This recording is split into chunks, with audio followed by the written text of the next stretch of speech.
Let's get right into it. Number 12. The Great Stinko. Imagine a city so foul, so breathtakingly putrid, that the government seriously considered abandoning it altogether. Welcome to London in the summer of 1858. For centuries, Londoners had treated the River Thames like a magical, self-cleaning toilet bowl, dumping everything from human waste to industrial chemicals into its murky depths. But in 1858, the magic ran out. A scorching heatwave baked the river into a thick, brown, soupy stew of filth that unleashed a smell so powerful it was dubbed the Great Stink. This wasn't just an unpleasant odor, it was a physical force. The stench was so bad that people walking near the river would start vomiting uncontrollably. Parliament, located right on the banks of the Thames, was hit hardest. Politicians tried to soak their curtains in chloride of lime to mask the smell, but it was no use. They would flee committee rooms, handkerchiefs pressed to their faces, gagging and retching. The situation became a national crisis, not because of the thousands of people dying from cholera, they'd been doing that for years, but because the smell was finally annoying the rich and powerful.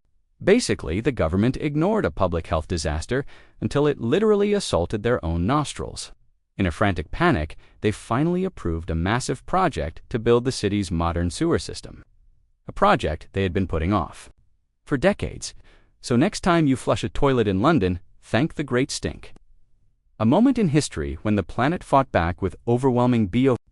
Number 11. The cadaver Synodou think your boss is bad. At least they haven't had your corpse dug up, dressed in fancy robes, and put on trial for crimes you allegedly committed while you were alive.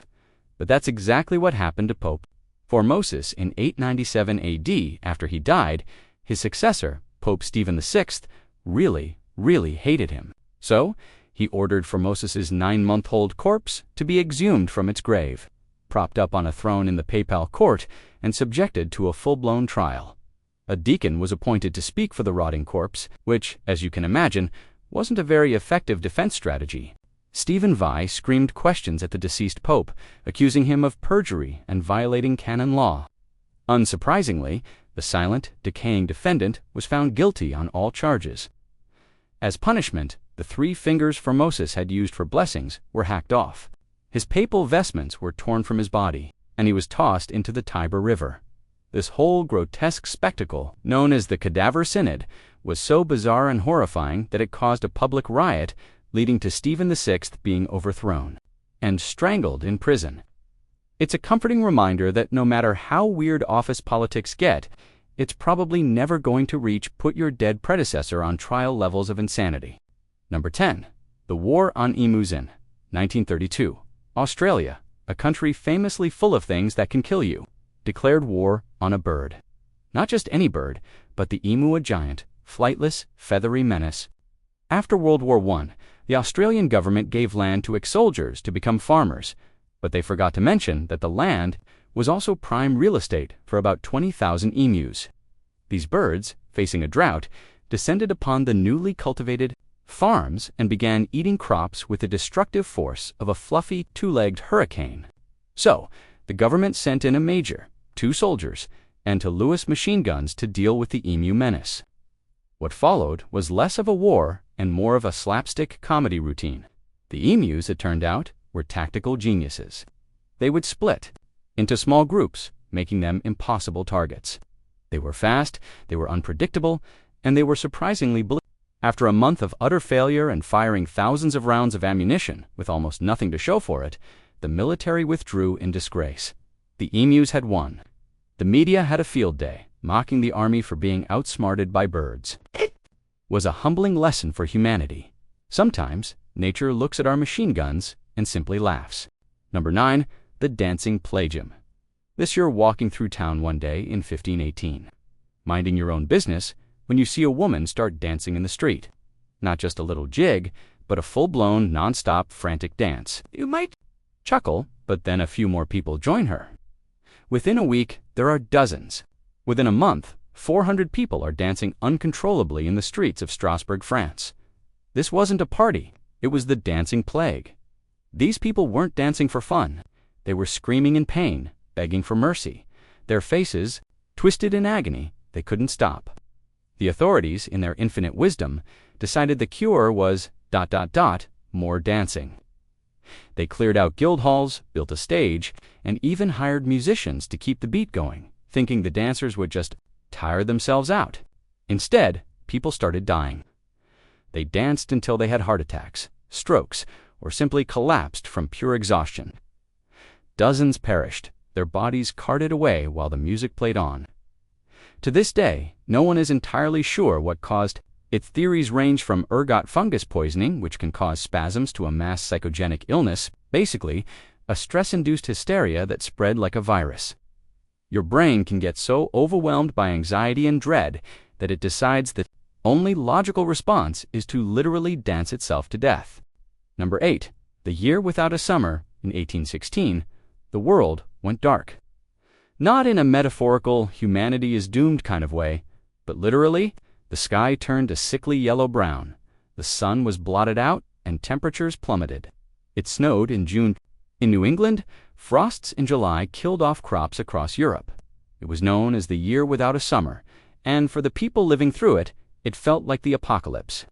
They had no idea what was causing it, leading to widespread panic, famine, and riots. The culprit was a volcano on the other side of the world. In 1815, Mount Tambora in Indonesia erupted in the largest volcanic explosion in recorded history.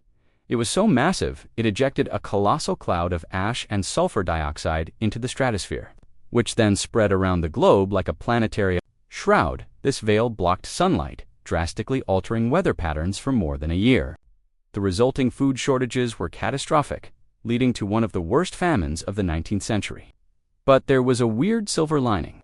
A group of friends, trapped indoors by the gloomy weather at a villa in Switzerland, decided to pass the time by writing ghost stories. One of them, a teenager named Mary Shelley, wrote Frankenstein. Another, Lord Byron's physician, John Polidori, wrote The Vampire, which became the blueprint for the entire modern vampire genre. So, we have a volcanic apocalypse to thank for two of literature's most iconic monsters. Number 7. The business plot. To probably think of America as the unshakable fortress of democracy. But in 1933, it came terrifyingly close to a fascist coup orchestrated by some of the country's wealthiest businessmen. They were horrified by President Franklin D. Roosevelt's New Deal, which they saw as a socialist attack on their fortunes. Their solution? Overthrow the government and install a dictator. This wasn't some fringe conspiracy theory. It was a very real plan known as the business plot. The cabal of powerful industrialists and bankers allegedly tried to recruit a highly respected military hero, Major General Smedley Butler, to lead an army of 500,000 veterans, to march on Washington, D.C., and seize power from Roosevelt. They promised him unlimited funding and political backing, but they picked the wrong guy. Butler, a fierce patriot, was appalled. He played along just long enough to gather information and then blew the whistle, testifying before a special House of Representatives committee. While the committee concluded that the plot was real, no one was ever prosecuted. The names of the powerful men involved were redacted from the final report, and the whole affair was quietly swept under the rug, dismissed by much of the media as a hoax. It's a chilling reminder that sometimes the most dangerous threats to a nation don't come from foreign enemies, but from a few rich guys in a boardroom who decide democracy is bad for business. Number 6. Operation Northwoodson, the early 1960s. At the height of the Cold War, the U.S. Department of Defense and the Joint Chiefs of Staff drafted a plan so insane, so diabolical, it sounds like something a cartoon villain would cook up. Plan was called Operation Northwoods, and its goal was to trick the American public into supporting a war against Cuba. How? By staging a series of fake terrorist attacks and blaming them on Fidel Castro. This wasn't just a vague idea, it was a detailed written proposal submitted to the Secretary of Defense. The plan included blowing up a U.S. ship in Guantanamo Bay, orchestrating violent terrorism in American cities, and even shooting down a civilian airliner filled with college students. The document literally proposed creating a terror campaign to develop a communist Cuban terror campaign in the Miami area, in other Florida cities, and even in Washington. They would pay people to start riots, bomb public places, and then plant fake evidence to frame Cuba. The grand finale was to be a drone aircraft painted to look like a commercial plane, which would be shot down by a U.S. fighter jet disguised as a Cuban MiG. The story would be that Castro had mercilessly murdered American citizens. Thankfully, President John F. Kennedy personally rejected the proposal, and the plan was buried for nearly 40 years. It's a terrifying look at how far some people in power are willing to go, proving that sometimes the most dangerous enemy is the one staring back from your own side of the mirror. Number 5. The Tuskegee Syphilis Study for 40 years, from 1932 to 1972. The U.S. Public Health Service conducted an experiment on 600 African American men in Tuskegee, Alabama. The study was meant to track the full progression of syphilis, a brutal and debilitating disease. Of the men enrolled, 399 had the disease, while 201 did not. The men were told they were being treated for bad blood, a vague local term for a variety of ailments. They were promised free medical exams, free meals, and burial insurance. What they weren't told was that they were never actually being treated, even when penicillin became the standard. Effective cure for syphilis in the 1940s, the researchers deliberately withheld it from the participants. They wanted to see what would happen if the disease was left to run its course. They watched as the men went blind, insane, and suffered catastrophic organ failure. The researchers actively prevented the men from seeking treatment elsewhere, ensuring they remained subjects in their twisted human experiment. The study only ended when a whistleblower leaked the story to the press, sparking a massive public outcry. By then, dozens of the men had died. Many of their wives had been infected, and some of their children had been born with congenital syphilis. It wasn't just bad science. It was a 4-decade-long act of medical torture disguised as research, leaving a scar of mistrust between the medical community and African Americans that persists to this day. Number 4. The real-life Lord of the Flies. You've probably read Lord of the Flies, the cheerful story where a group of British schoolboys get stranded on an island and promptly descend into savagery, hunting and killing each other. It's presented as a grim, realistic take on human nature. Strip away civilization, and we're all just monsters in waiting. Except it's complete fiction. And we know this because the exact opposite happened in real life. In 1965, 6 teenage boys from Tonga, bored with their strict Catholic boarding school, stole a small boat and ran away. A storm wrecked their boat, and they ended up marooned on the deserted island of Atta. For 15 months, they were presumed dead, but they didn't turn on each other. Instead, they worked together. They set up a rigid system of rules, including shifts for garden work, kitchen duty, and guard duty. They managed to build a small food garden, hollowed out tree trunks to store rainwater, and even constructed a makeshift gym and a badminton court. When one of the boys broke his leg, the others cared for him, setting his bone and ensuring he was never left alone. They ended their days with song and prayer. When they were finally rescued by an Australian sailor, they were in perfect health and high spirits. The story was largely forgotten until recently, but it offers a powerful counter-narrative. Maybe, just maybe, humans aren't inherently evil. Maybe, when left to our own devices, our first instinct is not to kill, but to create a badminton court. Number 3. The invention of jaywalking.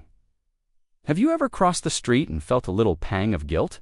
A tiny voice in your head whispering, "Watch out for the cars, you criminal." You can thank the auto industry for that. Before the 1920s, the concept of jaywalking didn't exist. Streets were considered public spaces for everyone: pedestrians, carts, kids playing, and yes, the occasional car. People walked wherever they wanted, whenever they wanted. It was the driver's job to not hit them. But as cars became more popular, so did traffic fatalities. The public was outraged, blaming the joyriders and speed demons in their deadly machines.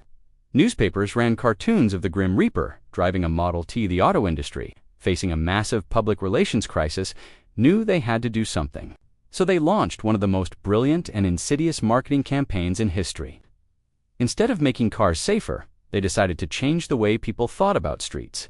They lobbied for new laws creating crosswalks, and then, through a coordinated media blitz, they invented the crime of jaywalking. They used shame as a weapon, running articles and cartoons that portrayed pedestrians who crossed as ignorant, old-fashioned country bumpkins or DAs. They even staged safety parades where a clown would get arrested for jaywalking. It worked. Within a decade, public opinion had completely flipped. Streets were no longer for people. They were for cars. And we've been nervously looking both ways ever since, convinced that if we get hit, it's probably our own fault. Number 2, the coffin ships. The Irish potato famine is often taught as a tragic. Natural disaster, a blight, destroyed the potato crops and millions starved. While the blight was real, the full story is a man-made horror show of greed and indifference. During the worst years of the famine, Ireland was still exporting enormous quantities of food. Ships loaded with grain, cattle, and butter sailed from Irish ports to England, while the Irish people starved to death just a few miles away. The British government's relief efforts were slow, ineffective, and often cruel, rooted in a prejudiced belief that the Irish were lazy and deserved their fate. For those who could scrape together enough money, the only hope was to flee. Boarded ships bound for North America, vessels that would become known as coffin ships. These weren't passenger ships. They were often poorly maintained cargo vessels, packed far beyond their legal capacity with desperate, starving people. Conditions were horrific. Disease, particularly typhus, ran rampant in the cramped, unsanitary holds. There was little food or water. 1 in 5 passengers died during the voyage. Their bodies were simply thrown overboard, their passage paid for in full. It wasn't just an escape. It was a gamble with death, a floating lottery where the prize was simply a chance to not die in your own homeland. This wasn't a migration. It was an exodus fueled by an entirely preventable catastrophe. Number 1. The radium girls. In the early 20th century, radium was the numerical element. It glowed in the dark, and people, completely unaware of its deadly properties, thought it was a health tonic. They put it in toothpaste, cosmetics, and even water. One of the most popular uses was for watch dials that glowed in the dark. The job of painting these dials fell to young women, mostly teenagers, who became known as the radium girls. They were told the glowing paint was harmless, and they were instructed to use their lips to bring their brushes to a fine point, a technique called lip pointing. With every lick, they swallowed a tiny dose of radioactive poison.